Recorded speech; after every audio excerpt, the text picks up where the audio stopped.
Hi there, I'm Lillian. Welcome to my channel.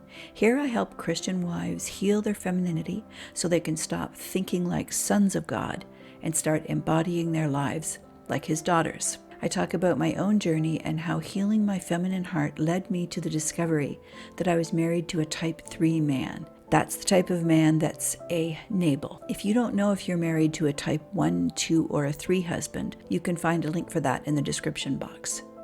Do you want to learn how to understand God's Word as a woman, heal yourself by His sanctification, and possibly transform your marriage by faith and knowledge?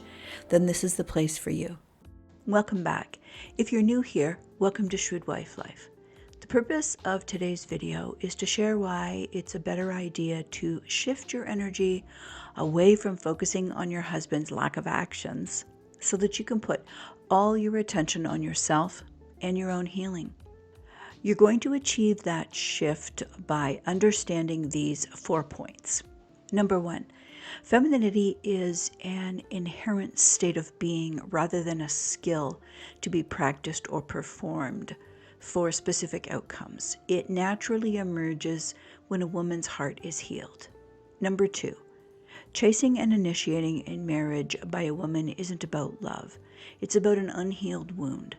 Authentic femininity is about letting go of the expected outcomes that you have on your husband and trusting God as your source. Number 3, healed femininity flows from the recovery of your God-given identity, not the external image of what you look like or achievements in a role that you do. Number 4, reconnecting with femininity involves confronting hidden childhood traumas and allowing God to gradually reveal and heal the deep wounds that He's hidden from you. In the first part of the video, I'll lay the foundation for why these points work. And then at the end of the video, I'm going to expand on each one in more detail. Today's video is the second part of a series about why it's a bad idea to chase your husband if he's not providing any leadership or headship in the marriage.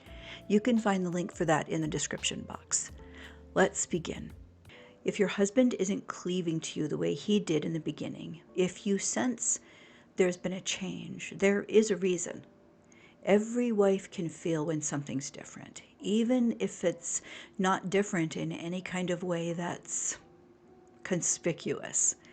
We can't necessarily pinpoint it or know what words to use to describe it, but we know there's something, some kind of separation or distance or gap, no matter how small it might be. Women aren't like a frog in water that doesn't notice the water getting hotter. We notice. We're more like a string on an instrument that's been finely tuned. We vibrate whenever there's a shift in our environment. It's because of our high levels of estrogen, which are full of feelings. We're biologically created to feel every subtle shift. It's a gift from God as a feature for our safety. That's how we know that a gap has started. So we know when the trouble starts. We feel it, and then we switch into a hyper focus on the absence that's growing out of that gap. And it seems to be like an absence of leadership and headship. At least that's what it seems to be like, because to a woman, it feels like aimlessness. We know something's off, but we don't understand what it means or why it's happening or how to respond authentically and gracefully from our feminine heart. So then that's when the trouble starts. We try and fill that gap or to somehow take up the slack for the man, and we do it with an unhealed heart. When you're not receiving emotional investment, when you're not being pursued, cherished, and loved in the way that God commanded His sons in Ephesians 5, it makes complete sense that your heart's going to react instead of respond. This reaction always shows up in a way that overcompensates. Your reaction is to try and fill the void that was left by your husband when he started to slowly abdicate his headship and leadership. Your reaction is the opposite of what should be a healthy, natural response to his masculine leadership and headship. The degree that your husband has abdicated his responsibilities in both of these capacities is mirrored in the degree of your reaction instead of your response. Another point I want to make is that the two of them go together. If a man isn't stepping into headship, he's not leading either. You can't have one without the other. What I mean by that is your husband could be trying to make decisions or take control in certain areas of your marriage, thinking that's leadership. But unless his heart has the posture of authentic headship, without that sacrificial love and care from Ephesians 5 already in place, everything he does is going to fall flat or even feel oppressive. Leadership without headship misses the emotional and spiritual foundation that's imperative in order to invite your natural feminine response. True headship, it doesn't just lead from a position of responsibility and love, but also with a humility that's obvious. And this kind of headship creates the space for you to respond with respect, trust, and with all the unique features that are the strengths God designed you to bring to the relationship. As you react more and more in this overcompensating kind of way, instead of responding from a place of confidence in yourself, a place of inner peace and security in your feminine essence, you're more than likely going to feel yourself becoming disconnected, more emotionally guarded, and more anxious and insecure. This is not because there's something wrong with you that's bad or sinful. It's the natural reaction of an unhealed heart when she's not being loved or when she senses that she's being loved less. That woman you were in the beginning of the marriage, who was confident and fun and enjoyed life, is becoming a different version of herself because of the man she married. Instead of experiencing a sense of peace and feeling more at home in your marriage, you're experiencing a tension that's marking the beginning of discontentment, which inevitably points you towards blaming your husband. So that ends up being the motivation behind your overcompensation. Him. That's the wrong place to start. Your motive has got to come from a place that's only about your identity as God's daughter and your relationship with Him. The motive can't be about fixing, not to fix you or the man. So long as you're focusing on your husband, you'll keep striving to fix things instead of healing. Striving always comes from a place of masculine energy.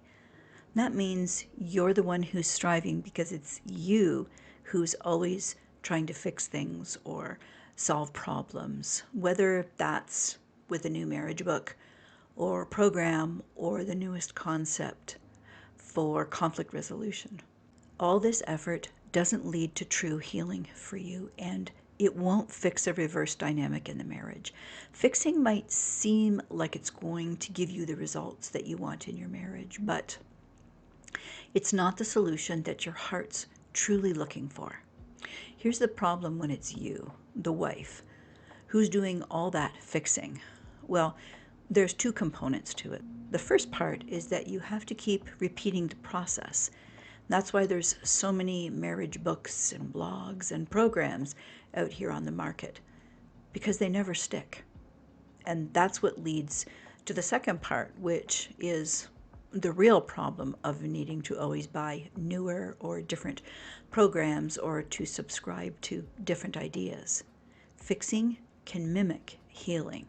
When you identify what you think might be a possible solution for your marriage and then you implement it, you will experience a change, and that feels good. But then what you always find is that it's short-lived. In some cases, like in my situation, it only lasted for maybe 2 or 3 weeks. The newness of the change tricks your heart and mind into believing that the problem's been fixed or that the conflict's been resolved. And now you've got a better marriage, and woohoo, you're finally going in the right direction. This kind of mimicking is related to mental substitution or progress that's an illusion. It's a phenomenon that happens when you talk about or think about a goal. It gives your brain a sense of accomplishment, even though no real or true progress has been made. What repeatedly happens is that the same issue reappears in a different form. Then you're back to where you started, and in a lot of cases, it's worse than before. This is why it feels like you're going round and around the same set of problems, because you are. Fixing offers you a quick emotional relief, but it doesn't get to the root issues and problems that are in your marriage. The key distinction is found in your mindset, fixing us versus healing me. Fixing the marriage or you, it focuses on outward behaviors and actions instead of the underlying wounds, which are the real problem. If you're married to an enable type of man, this is the mindset that leads you to accept more and more sin from him, or worse kinds of sin being done to you. But when you've got a mindset that focuses on healing you instead of fixing the marriage, then you're focusing on something real, someone you have power over. You don't have power over the marriage or the man that you're married to, just you. We all have areas that need to change and grow. Everyone knows that about themselves. But striving to fix or change yourself, that's not the answer. Authentic change only happens through healing. And the only way that healing happens is when you allow God into your brokenness so that transformation can happen. You don't chase him or work for it. He comes to you when he knows you're ready. Luke 4, verse 18. Psalm 34, verses 18 through 20. Matthew 12, verse 20. Okay, this is really important. Your sanctification and growth as a woman has absolutely nothing to do with doing the job of the wife in marriage, but it has everything to do with the process of your healing and transformation as God's daughter. Your identity as it relates to him, not a husband. My huge error was in thinking that the role of the wife mattered as much as my identity as God's daughter. I believed that you were supposed to pursue sanctification and transformation by doing all the functions and duties of the excellent wife. That's how I ended up chasing my husband. One of the places this concept comes from is Gary Thomas's book, Sacred Marriage. He's based his whole premise on the question, what if God designed marriage to make us holy more than to make us happy? The only thing that book did for me was to seamlessly pave the way for Dean to take more advantage of me. And as hard as this is to admit to you all, in my naivety and gullibility, I welcomed it as service to the Lord. That's how Christian leadership told me to reframe what I was experiencing in my situation. Emotional neglect, coercive control, spiritual manipulation, financial deception, verbal abuse, and anger, and a complete disregard for my well-being in marriage, all of it became service to the Lord. There's a lot wrong with that book. In fact, almost all of it, but I'm not going into that right now. I'm just going to mention a couple of points. The first problem with his premise is that it assumes a universal application for both men and women. He fails to recognize a crucial biological, God-designed truth. Women orient completely opposite to men in relationship. For a husband who's starting out with healthy masculinity, not perfect, but healthy, by doing his role as the initiator in the marriage, it could totally heal his wounds. The practice of stepping into his God-given role will help him grow spiritually and emotionally. But applying that same principle to a feminine creature who's the receiver in a one-flesh relationship, it doesn't heal her. Instead, it slowly destroys her femininity, the core of who God created her to be in marriage. Asking a woman to step up to a role that's meant for masculine initiation, it forces her to act against who her creator uniquely designed her to be. It leads to exhaustion, depletion, isolation, and disconnection from her feminine heart. The ideology in that book taught me to fracture my soul, which was already in an unhealed and raw condition. The second problem with this way of thinking is that it opens the door wide for Nabal-type men who are masquerading as husbands to hurt their wives in carelessness and neglect with impunity. It can even feel like permission for them to continue in unexamined behaviors that are completely absent of any kind of love towards their wife. But it gets even worse for wives who haven't started any kind of healing. Because of the way a woman is wired in her estrogen, Gary Thomas's concept shifts the focus away from God and keeps it on her, what she does and how she functions as a wife, and implores her to hold her focus there as the litmus test for the condition of the marriage. The focus does not belong on her. The man is the leader who initiates and the head who invests in the marriage. It's the functions and duties from his responsibility that are the true litmus test of a healthy marriage, not hers. We can see this clearly in the garden by who God calls out to. He called out Adam by name, not Adam and Eve. Genesis 3 verse 9. Was Eve guilty? Yes, but her guilt wasn't the same as his. One, Adam was created first, and as the firstborn, he bears the responsibility for the leadership and headship that makes up the stewardship of the marriage. Genesis 2 verse 7. Number 2, when God gave the commands about what to eat and what not to eat, Eve hadn't even been formed yet.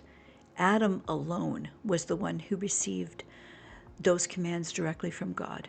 Genesis 2 verses 16 and 17. Number 3, even though Eve took the first bite, absolutely nothing happened until Adam ate. It was his bite, his actions, that triggered the shift of sin. Eve's bite lacked the power to undo the order that God had already established. Her bite could not usurp Adam's power and authority that are directly linked to the responsibility of his stewardship. Genesis 3 verses 6 through 7. Number 4, that's why God called out only to Adam. God held him alone accountable as the one he entrusted with stewardship over the whole garden, and that means everything in it, including the leadership and headship of the marriage to Eve. Genesis 2 verse 7 and verse 15. Sister, this is why it's not your responsibility to heal or fix the marriage. Those are God's work. Your responsibility isn't to initiate or lead. That responsibility stays with the head. Leadership and headship are roles of doing, initiating, problem solving, and investing. Your responsibility is to receive or reject the leadership and headship. Your posture is one of response, not an initiating one. Trying to take on a burden that isn't yours only leads to exhaustion and puts you out of sync with God and with yourself by confusing your identity in Him. You know, even if you're married to an Abraham type of husband, it doesn't change the fact that Gary Thomas's advice is rooted in a lie. God doesn't want the relationship he has with his daughter to be lived through her role as a wife. He wants it with her alone, authentically and healed as the daughter he created her to be. So even though a woman is going to be misled by his marriage advice, that's if she's unhealed, it's not dangerous for her. If she's married to an Abraham type, it's just ineffective. But for wives married to a Nabal type of man, following Thomas's marriage advice becomes dangerous for her and possibly even deadly. It doesn't just fail to help her, it reinforces patterns of harm towards her. There's another false teaching that's come out of Thomas's book that's led us to a lot of confusion and has got the wires completely crisscrossed when it comes to healing a person versus fixing the marriage. The core idea of his concept is that we can fix a marriage through cooperative effort, but in reality, it's not something that's going to happen through a joint venture. Marriages are fixed and grown by God alone, not by human effort. We can see this truth in 1 Corinthians 3, verses 5 through 9, where Paul says, "What then is Apollos, and what is Paul? Servants through whom you came to trust, and to each as the Lord gave. I planted, Apollos watered, but God gave the increase. So neither the one who plants nor the one who waters is anything, but only God who makes things grow." Paul planted to the best of his ability in his sanctification journey. And the same with Apollos, according to his own ability. But God is the one who grew it. A very real place that you can see this truth is in the creation of a baby. When she's conceived, it's not the woman that actually grows the baby. It's God who grows the baby inside of her. All we provide are the raw materials that God gave to each of us. A woman has the egg, and a man provides the sperm. That's it. God takes it from there and grows the new life. Psalm 139, verse 13, verse 15, and verse 16. In the marriage, your part is to offer the raw material, which is your healed femininity. You cooperate with God as He heals your feminine heart, soul, and mind. Then He uses that to influence and inspire your husband's masculinity. And the outcome is up to God. 1 Corinthians 7, verses 14 through 16. True healing happens when you become whole in your relationship with God. The changes in your marriage and other relationships will flow naturally as a result. What this wholeness does is allow you to fulfill God's command in Matthew 22. You'll be able to love as you love yourself.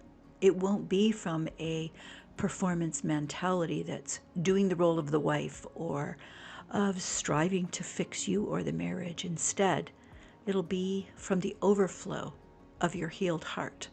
So, a final thought before leaving this section is to remember that as long as you're the one trying to fix the marriage, you'll always be bringing your masculine energy to the dynamic. And that's what leads you directly into cultivating a contentious spirit. We talked about that in part 1, the contentious wife. But I wanted to remind you that as a former contentious wife, I can promise you that by continuing to focus on what isn't yours to control, it's only going to lock you further into the dynamic that you're trying to change.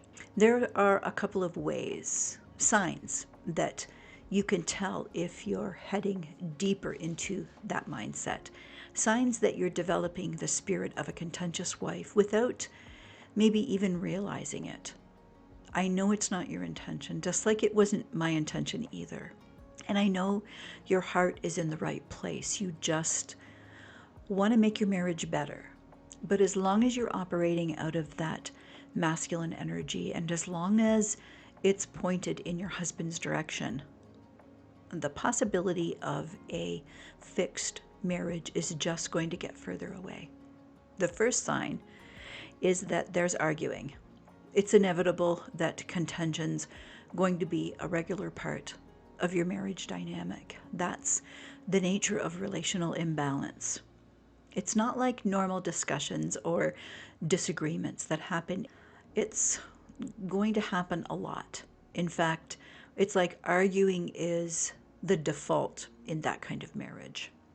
The next sign is that it's you who's leading, which means you're controlling. When you want the outcomes to be a certain way, instead of waiting for him, it's you who steps in and takes charge whenever something needs doing or doesn't go the way you want it to. The last sign that you're sinking deeper into that kind of spirit is that it's you who's providing more and more solutions. When you take on all the fixing and problem solving, it's not going to just foster resentment in your husband, it'll happen in you too in the long run. That's why you're beginning to feel discontentment and dissatisfaction. By meeting your husband's masculinity head on with your female testosterone-driven actions, you could actually be hurting him if he's wounded and dysfunctional. By stepping into the functions that he's supposed to be responsible for, even though you think you're helping, you're inadvertently creating more distance between the two of you. Healthy masculinity isn't interested in that. He's going to lean back away from you. However, if you're married to a wolf in sheep's clothing, even though he complains about the conflict and tension, he's going to lean into it, not away from it. He likes it because conflict wears out a female faster, and that means you're easier to manipulate. Also, he can strategize it so that he looks like the victim of a contentious, domineering, and overbearing wife. Remember, a Nabal type of man wants the energy exchange from frustration, confusion, and chaos. In part 1, I talked about the idea of the pursuit paradox and how it challenges everything we're taught about relationships inside of a Christian marriage. This paradox says that the harder you chase your husband or try to solve the issues and problems between the two of you, the more he's going to push away from you. It's not because he doesn't care, but because this dynamic disrupts the natural, healthy polarity between the two of you. Healthy masculinity responds to how femininity is, not what she does or accomplishes. So, if the pursuit paradox shows us what doesn't work for femininity and why it doesn't work, it's healing and rediscovering your feminine power that shows you what does. God created femininity to be so complex and beautiful by the absence of testosterone, so that in her natural state of being, she's going to draw masculinity to her. But bad things happen when we forget this truth. What do I mean by bad things? I mean that Christian wives have been led to believe a false narrative that says, now that you're married, you should orient your life so that it orbits around the man. And then gradually what happens is that most, not all, but most of us, we end up losing our sense of self with the hope of gaining attachment and relationship. This happens because estrogen is the adaptable hormone, not testosterone. Women are naturally wired to respond, to adjust and mold themselves to their environment, particularly when it comes to relationships. It's a key feature of estrogen. Adaptability is a remarkable strength when it can operate inside of the safety of masculine provision and love. But it becomes a painful vulnerability when it's misunderstood by unhealed masculinity or intentionally used against a wife by a man that's toxic. That false narrative, it's not overt or loud, and it doesn't happen all at once. It's a subversive twist in understanding that happens subtly. You tell yourself you're just being a good wife, serving your husband the way Scripture says you're commanded to. But what if I told you that all of what you've been taught about serving in marriage is leading you to abandon your identity as God's daughter?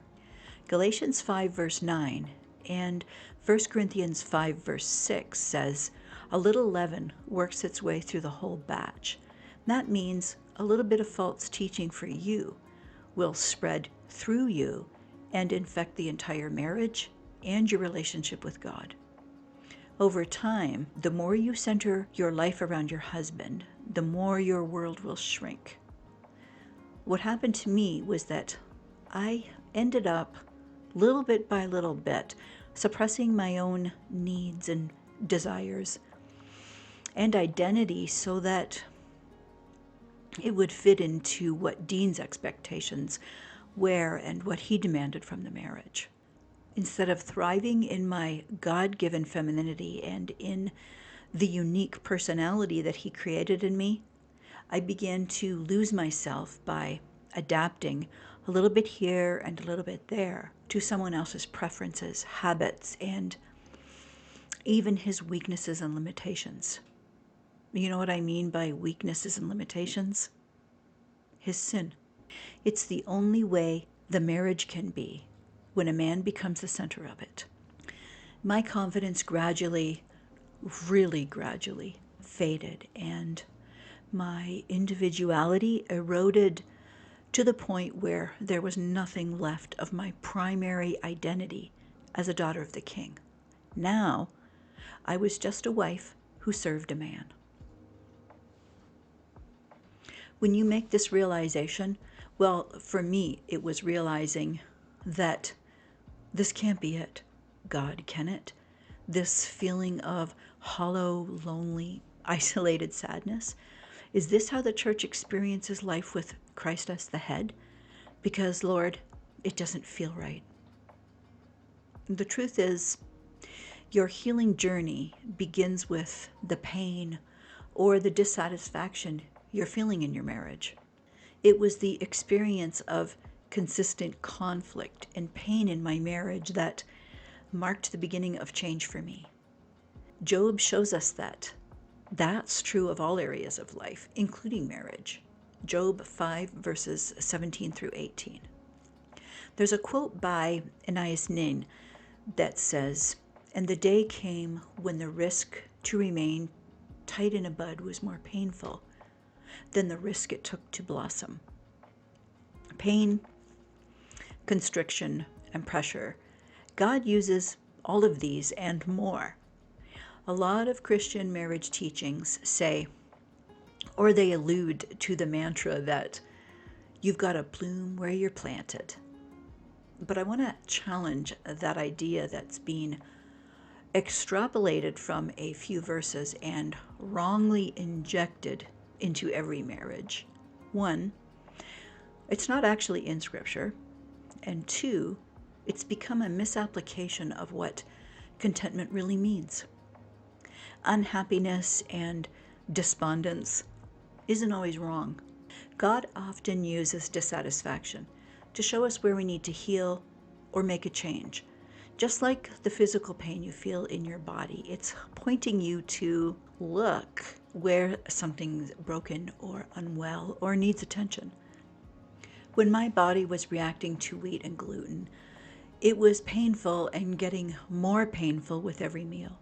No amount of oil and prayer from an elder, or scripture memorization, or confession of sin or study was going to help me to experience contentment and to be able to just bloom where I was planted when my intestines were being destroyed by the food I was eating. Those were all the wrong solutions. They weren't wrong because they don't have value, but because they didn't fit the problem. Oil and prayer from an elder, memorizing Bible verses and prayer journaling, etc. They're all powerful and can be transformative in the right context, but they can't heal a body reacting to being poisoned with wheat and gluten. The right solution is only the right solution as long as it matches the problem. Emotional discontentment, which can be described in many different ways: unhappiness, sadness, restlessness, emptiness, longing, or loneliness. They're all signals that your heart and soul need attention, not because of sin, but because of a bruised soul or brokenheartedness. Isaiah 61, verses 1 through 3. I want to make a really important distinction about sin right now. There are two different kinds. The sin a person does, and that sin when it's received. The log that Jesus talks about in Matthew 7 could be sin that you're actively committing, but this verse can also be interpreted as a blindness caused by unhealed wounds or brokenheartedness. The log of blindness that makes it impossible for you to see sins being done to you. I want you to notice that in this example, both people are wrong, but one has a larger spot than the other. When it comes to healing and reversing unhealthy dynamics in a marriage, it's femininity that's got to go first. When the polarity in marriage is healthy, it's masculinity that takes the lead. He invests first, he initiates, and he nurtures. It's femininity's responsibility to respond to that investment. But when the dynamic is reversed or broken in a one-flesh relationship, it is femininity that's got to take the first step toward healing. When you invest in yourself in a way that puts you in deeper alignment with God's design for you, you will naturally grow closer to Him. A healthy man will respond to this kind of transformation by rising to the challenge of initiating leadership and providing headship. This is the effect when a man knows that his wife is a good thing. Proverbs 18:22. But a wolf will respond the opposite way. In my situation, Dean wasn't a healthy man. He was a dangerous one. When I started to heal and my femininity increased my identity as God's daughter, instead of supporting it and celebrating me, he resisted and increased his manipulation and control. My growth threatened him because it exposed his lack of integrity and self-control, and it also exposed the resistance he had to his own personal growth and willingness to take responsibility for the headship in the one-flesh relationship. I was the one who had been investing into him for the whole marriage. They call this serving, right? I was investing in him mentally, emotionally, and physically. He was investing in himself by consuming my investment. Through healing, God showed me that this was backwards to His design for femininity, and that it's what was causing all the problems in the marriage, and it's what was killing me. I'd like to say that I was just able to stop, but that's not the truth. Really, after almost 34 years of receiving no investment, I was empty. It wasn't a choice to stop. I had nothing left for him to extract from me. I was in the triple-digit negative. What I mean by that is that my body was breaking down. My nervous system was breaking down, and I was getting sicker and weaker. I literally had nothing left to give. Instead of celebrating my progress and my relationship with God coming back to life, he tried to sabotage it. A lot like how he tried to sabotage me when I changed my way of eating to keto so that I could begin to heal my intestine. He would undermine my confidence with subtle comments to draw me back into patterns of codependency. He set up situations designed to weaken my emotions by trying to get me to second guess my feelings and thoughts and choices. And he started to overtly challenge my relationship with God. It became more and more clear that my healing represented a loss of power to him. His response wasn't love, it was control, faked like concern, to keep me tied to his manipulation rather than allowing me to thrive. It's important to not internalize every kind of care that someone demonstrates towards you. Sometimes concern can be the sunny side of control. I didn't invent that saying. I can't remember where I heard it, but it completely fits the situation I was in. When manipulation and coercive control stopped working for him, that's when he became physical. I always share that with you because he played the long game. 32 years is a long time. But it was God who showed me that it was time to change the rules of the game. And that's when he began to heal my femininity and showed me what it meant to him that I should be investing in myself. As soon as it became evident in my marriage that I wasn't going to live like a broken-hearted, gullible, unhealed, codependent anymore, Dean's resistance escalated. That means he went from subtle, covert manipulation to overt control and then to physical violence in less than 1 year. If you've been fixating on the fact that your husband's not contributing his masculinity by chasing or pursuing you, the solution is to turn your focus off him and onto yourself.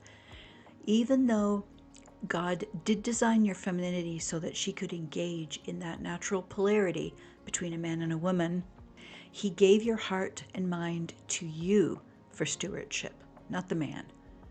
By God giving you that ownership of yourself, he's got a clear expectation that you'll take responsibility for your own healing. That's the log I was alluding to earlier in Matthew 7. Why does God tell us to do that? It feels counterintuitive, doesn't it? You know you're being sinned against, yet he tells you to look at your own self. He tells us that because if we don't heal, we have no way of seeing who's a real believer and who's a fake believer. For a female, in the context of marriage, that becomes super important to know. I want us to look at that first word in Matthew 7, verse 5, hypocrite. Earlier I said that there are two different contexts for sin in this verse, the sin being done and the receiver of that sin. Unfortunately, all teaching on this verse casts the person reading it as the one who's committing overt sin. There's no space left for the one who's receiving the sin. I think God's addressing both in this verse. And that means if you're the one being sinned against and you're allowing it on the regular, you need to self-examine to find out why. That's how you heal. In this context, hypocrite means you're acting like who you weren't created to be.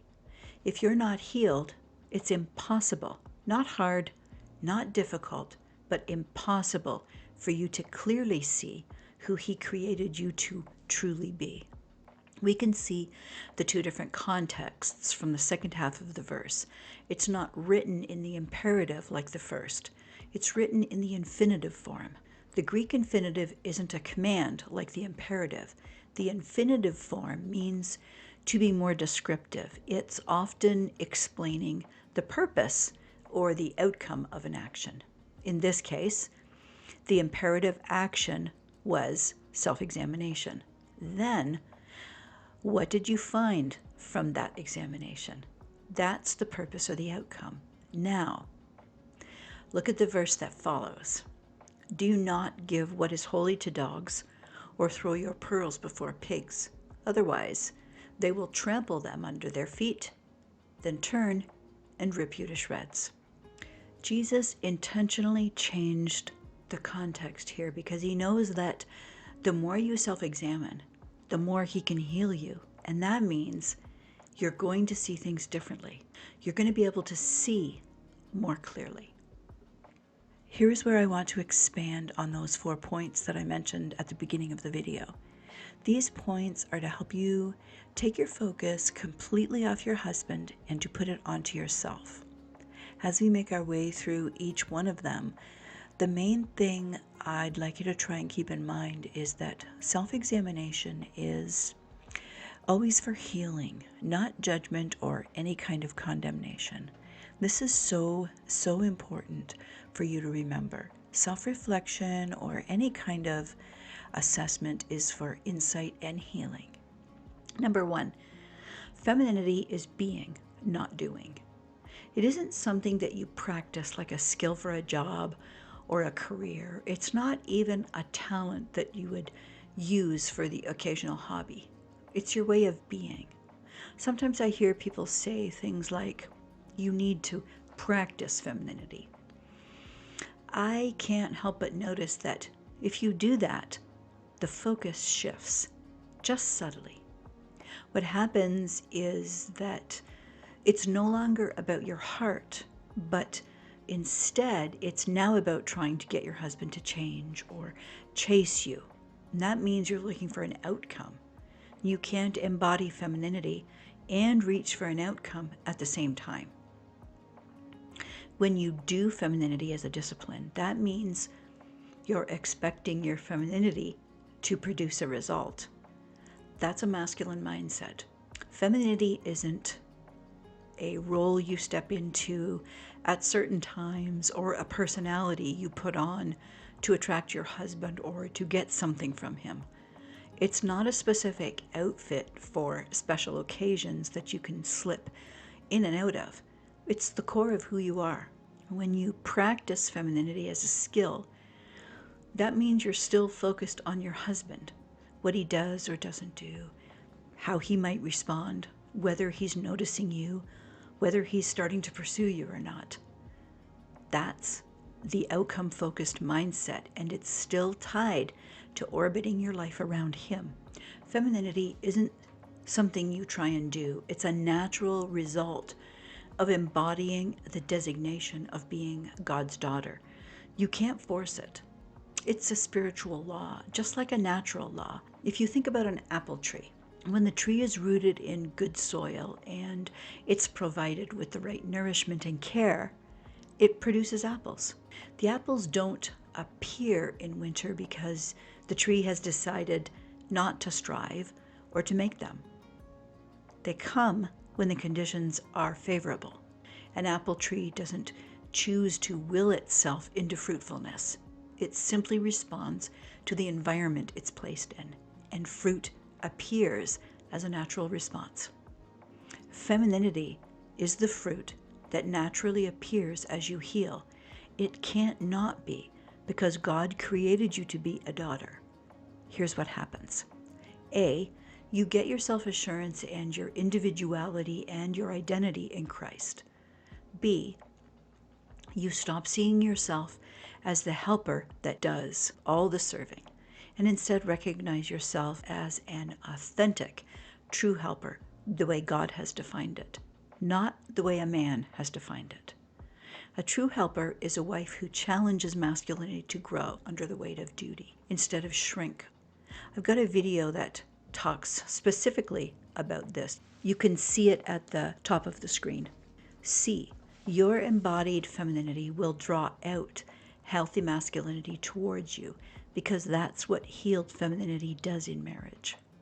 But conversely, it's going to repel a man whose masculinity is toxic.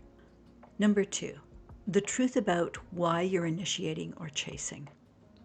A better way to look at femininity is to understand that it isn't about what you do. It's really more about what you don't do. Don't initiate, don't chase, don't push.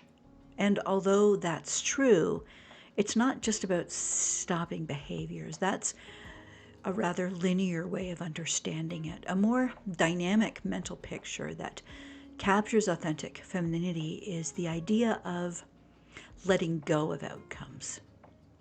If your husband isn't pursuing you, it's a signal that something in the one flesh relationship needs to change.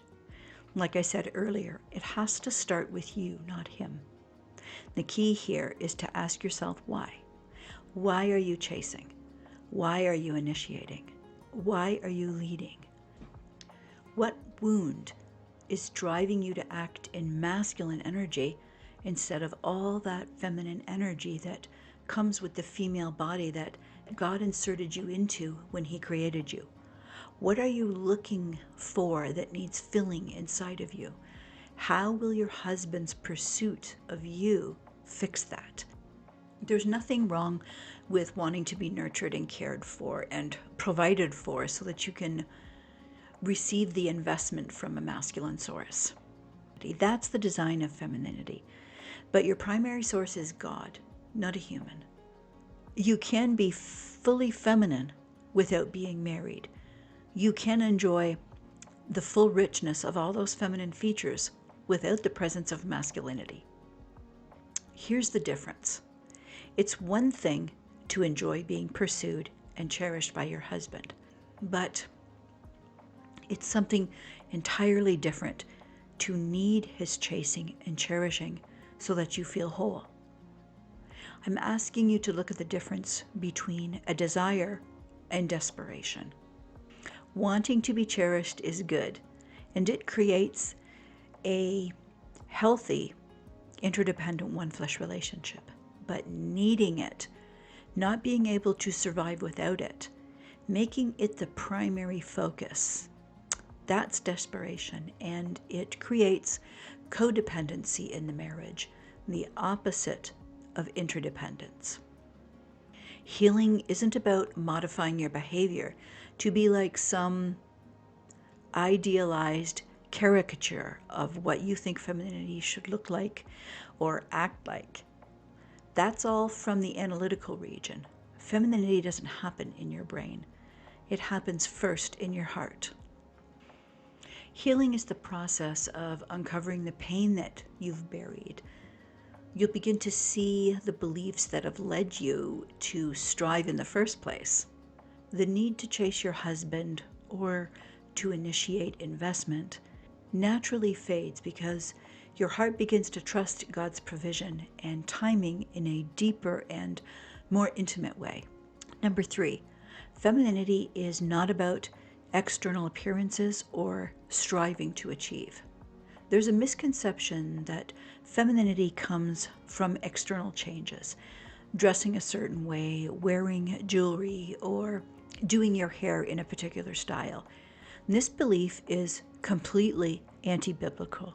It has its roots in the modesty movement that was perpetuated by church tradition. True femininity doesn't flow from external towards the internal. It moves from the inside out. If you start on the outside, you're still going to operate in masculine energy because you're trying to achieve an external outcome so that on the inside it feels good. That's how men operate. Getting your hair just right and wearing the clothes and jewelry that you like, these are external expressions that they can enhance a self-assured identity with confidence.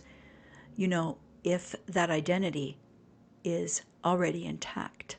But if you've not healed, I know for me, those external elements were just masks. They subconsciously hid. It wasn't intentional, but they hid what wasn't really there. Not just from others, but mostly from myself. This is why God warns His daughters that over-focusing on the outer woman will hinder true feminine healing and beauty and power. 1 Peter 3, verses 3 through 4. Start by asking yourself, am I leaning into God for my identity as His daughter, or am I expecting my husband to validate my worth through my appearance? or how well he thinks I can accomplish at doing the role of the wife. The worth of your identity is between you and God. It is preset. Matthew 10, verses 29 through 31, and Luke 8, verses 47 through 48. How you function doing the role of the wife is the value in your skills that you perform in marriage. It's not your identity. Value is the achievement and accomplishment of goals. You find that in Proverbs 31. But those functions have nothing to do with the worth of your feminine identity. When you confuse the worth of your identity that comes from God with the value of the accomplishments in doing the role of the wife, that's a definitive sign of being brokenhearted. When our hearts are wounded, it becomes increasingly difficult to differentiate between who we are and what we do. Not for a man, though. Men define themselves through their goals and actions, how they serve and achieve. A man's worth in his own eyes is inextricably fused to the value he brings through what he does. To a man, there's no difference between worth and value. Staying in this unhealed state means we end up living in perpetual emotional confusion that makes a mess inside of all of our emotions and leaves us feeling unsettled and uncertain and even emotionally paralyzed. So instead of discovering who we are and accepting that identity, which is where our worth is, we end up overfunctioning, hoping to feel worth through the value of what we look like and what we do. It's a losing proposition because women aren't wired that way. Men are. Do you do that? Have you allowed your role as a wife to completely cover your identity as a daughter of the King? If you've been chasing, strategizing, leading, or trying to manage the outcomes in your marriage, it's time to stop, pull back, and refocus. I'm not saying to give up on your marriage. What I mean is it's time to shift your energy away from fixing your husband and back onto you so that you can begin healing. Paying attention to your appearance does matter. It's an act of self-love and care, but it has to be as a result of a healed heart, not as a substitute for it. Number 4, reconnecting with your God-given heart. For many women, reconnecting with their feminine heart can feel challenging. Maybe just thinking about it makes you feel a sense of awkwardness or discomfort, or maybe even fear. Maybe your girlhood wasn't filled with joy, curiosity, or playfulness. I thought my girlhood was a good one. I really did. It wasn't until I started having panic attacks out of the blue in adulthood, ones that were so bad that they landed me in the hospital a few times, and then finally into therapy. And that's when I realized what it meant that my parents were alcoholics. You know how you can know a thing and at the same time not know what it really means? That's what it was like for me with both of them being alcoholics. In therapy, I learned about adult children of alcoholics. It's a branch of AA, and it was in these group meetings that all kinds of memories started flooding into my brain. But it wasn't just ones that started to show me the truth about my childhood. The memories were also about being sexually abused as a little girl. I think there's a lot of us out here.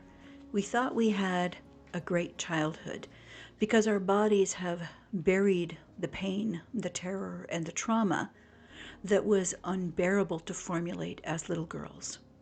That's what God designed our bodies to do. We don't forget about it, but He keeps it hidden until we can handle it.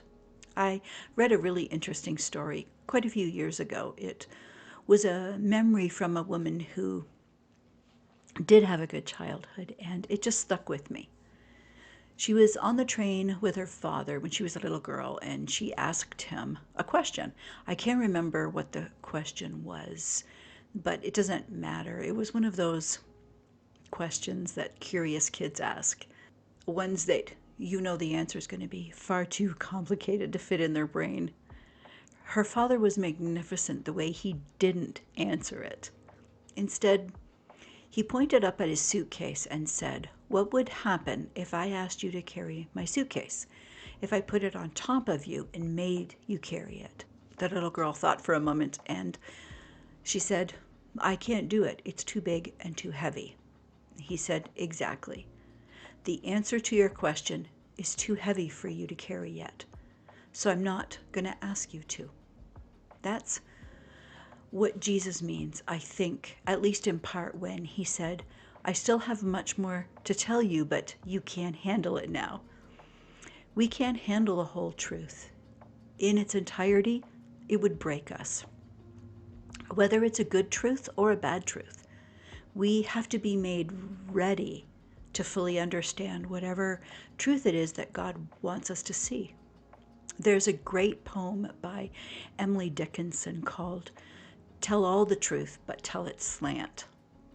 Tell all the truth, but tell it slant. Success in circuit lies. Too bright for our infirm delight, the truth's superb surprise. As lightning to the children eased, with explanation kind. The truth must dazzle gradually, or every man be blind. All truth, whatever it is, has got to be learned in a gradual process, especially a truth that's evil.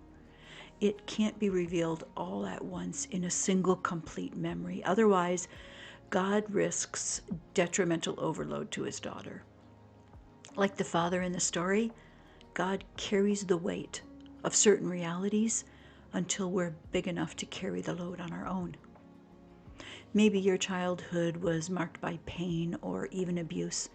Statistics show that at least 1 in 4 girls experience sexual abuse by the age of 18, with about 20% of those victims being under the age of 8. This heartbreak leaves deep wounds on a soul that makes it impossible to trust, to feel safe, or to rest in your femininity. Or maybe in your childhood you didn't experience overt abuse like that. Maybe your little feminine heart was simply overlooked, neglected, uncherished, and unseen. So you learn to strive in masculine accomplishment to get the attention your heart should have received. Whatever those wounds are, wherever they came from, however they shaped you in the wrong way, God sees them, and he needs for you to see them so that he can heal you. Luke 4, verse 18. Femininity's not about pretending the pain doesn't exist. It's about allowing him into whatever it is he's showing you so that he can restore your true identity. Authentic femininity is rooted in surrender and trust, not effort and striving. As I wrap up, I want to encourage you to turn your focus fully to your relationship with God. If you feel an ache in your heart, a longing that you've been trying to fill by chasing your husband's love, God's asking you to stop. In the middle of your pain and loneliness and discontentment, that's him calling to you. He's waiting there for you. See, your heart was designed to receive his love first, but you can only receive as much of it as your heart has the capacity to bear. And that's why he wants to heal you, because he has so much more love to pour into you, but it can't settle into a heart that's fractured, guarded, bruised, or broken. Healing is what creates the capacity so that you can live in the fullness of his love. Matthew 22, verses 37 through 40. The connection you're looking for, the unconditional love you're craving, will only come from grounding your identity in God. When you chase your husband for his connection, affection, and love, What you're really doing is prioritizing your marriage above God. It's backwards. God tells us to seek Him first and His righteousness, and then the rest of life, including your marriage, will be added to you. Matthew 6, verse 33. To align your heart with God, you've got to prioritize Him above everything and everyone else. When that happens, you'll start receiving directly from Him. And that's when you'll start to experience the peace, strength, and clarity that come from being fully rooted in your identity as His beloved daughter. Matthew 10, verse 37 through 39. Thank you for staying with me until the end. Time is something we never get back, and that makes it pretty precious. It means so much to me that you stayed until the end. If there's a particular part in the video that resonated with you, or if you've got insights that might encourage another sister walking through this journey, please don't hold back. Your words could be exactly what she needs. Every like, comment, and share helps this message reach more sisters who could be searching for healing and the wisdom that comes from understanding the design of their own feminine hearts. Bye for now, and I'll see you in the next one.